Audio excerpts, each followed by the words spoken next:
Bonjour à tous.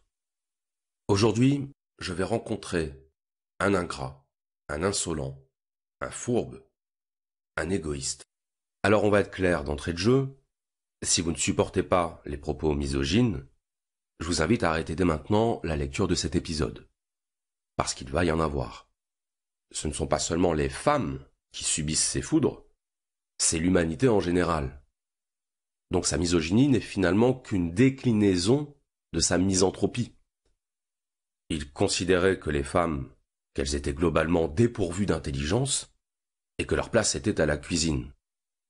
Mais si on s'arrête à ça, si on se contente uniquement de dire que t'es un gros misogyne, et que de ce fait, sa pensée n'a aucune valeur, alors il faut mettre à la poubelle tous les penseurs misogynes de l'histoire. Donc là, évidemment, ça part sur les chapeaux de roue. Et si on prend un peu de recul, depuis l'Antiquité, la vérité a toujours constitué l'objectif ultime, il n'y a rien au-dessus. Et c'est parce qu'il n'y a rien au-dessus qu'il faut l'atteindre. Qu'est-ce que la vérité? Existe-t-elle? Et si oui, comment faire pour y accéder? Sans se poser la question de ce qu'on appelle la vérité, c'est un peu compliqué. Alors, on parle parfois de polyamour, voire de polyfidélité. Concrètement, ce que ça veut dire, c'est se donner le droit d'aller voir ailleurs. Et par aller voir ailleurs, il faut entendre avoir des relations sexuelles avec d'autres partenaires. La seule condition qu'il s'obligeait à respecter dans ce pacte de liberté amoureuse, c'était de se dire toute la vérité. Ne rien s'interdire, c'était les amours de loisirs. C'était les amours pour passer du bon temps. Alors, pour entrer directement dans la problématique, je vous propose de partir d'une question, une question qui va permettre de répondre à un certain nombre d'erreurs ou à un certain nombre de malentendus qu'il y a parfois autour de ce concept de vérité. Cette question, c'est: en quoi son jugement sur les femmes nous éclaire sur sa conception de l'être humain, de la nature et de la vie. Particulièrement friand de jeunes étudiantes, il avait ce besoin de plaire aux femmes afin de coucher avec elles. Un besoin que son physique ingrat ne lui permettait pas forcément de combler. Ce n'est pas méchant, c'est factuel. C'est un fait, et c'est d'autant plus un fait que c'est la définition même du cul. Je peux pas le contester. On va le dire autrement. Un fait, c'est objectif. Si je dis chacun sa vérité, j'exprime une erreur. Ce que je dis est faux. Mathématiquement faux. À moins de considérer que tout égale tout. Et inversement. Si on considère que rien ne se distingue de rien, alors là oui, on peut tout dire. Et tout pourra être déclaré vrai, puisqu'on aura aboli tout critère de distinction entre le vrai et le faux. Mais dans les faits, chacun sa vérité, ça marche pas. Revenons un instant sur l'exemple du cul. Ce qui n'est pas objectif, c'est ma perception du cul.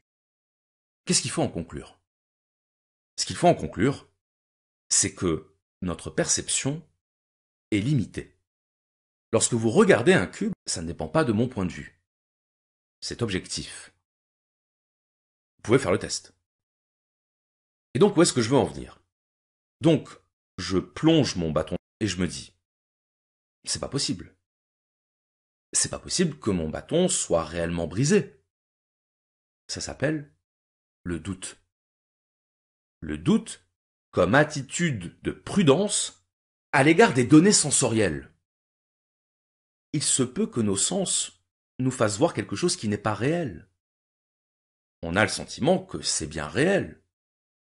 C'est le lendemain, quand on se réveille, qu'on se dit « mais c'était n'importe quoi ». Oui, c'était n'importe quoi. Mon bâton, c'est notre meilleur, pour ne pas dire notre seul véritable outil de vérification. Il se peut que nous soyons dans une programmation informatique qui nous envoie des signaux sensoriels en permanence. On ne peut pas être sûr. En clair, il disait que ça ne fera que nous enfermer dans le déni. avec ses défauts, ses failles et ses vices. Notre problème, c'est que nous attendons qu'il se comporte comme s'il n'était pas un être humain, comme s'il n'était pas soumis aux défauts, aux failles et aux vices. Et donc, où est-ce que je veux en venir? Je veux en venir au fait que si la vérité, c'est le discours conforme à la réalité, il ne peut pas y avoir plusieurs vérités, puisqu'il n'y a qu'une seule réalité. Marc disait, la réalité, c'est que l'être humain est animé par des forces qui ne sont pas toujours des forces morales. L'être humain est animé par l'ego, par le désir de pouvoir, par l'intérêt. Et qu'on aura beau chanter des sérénades à la gloire de la vertu, ce n'est pas ça qui rendra l'être humain plus vertueux. L'être humain est ce qu'il est, il a ses qualités et ses défauts, et en plaquant sur l'être humain des attentes morales et idéales, on se condamne à la déception. On se condamne au malheur. Pas avant, pas après, pendant.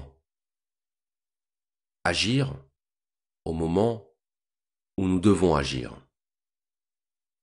avec toute notre attention, avec toute notre concentration, sans peur du jugement, parce que nous n'emporterons rien dans la tombe, rien, si ce n'est la satisfaction d'avoir bien vécu. Je vous remercie.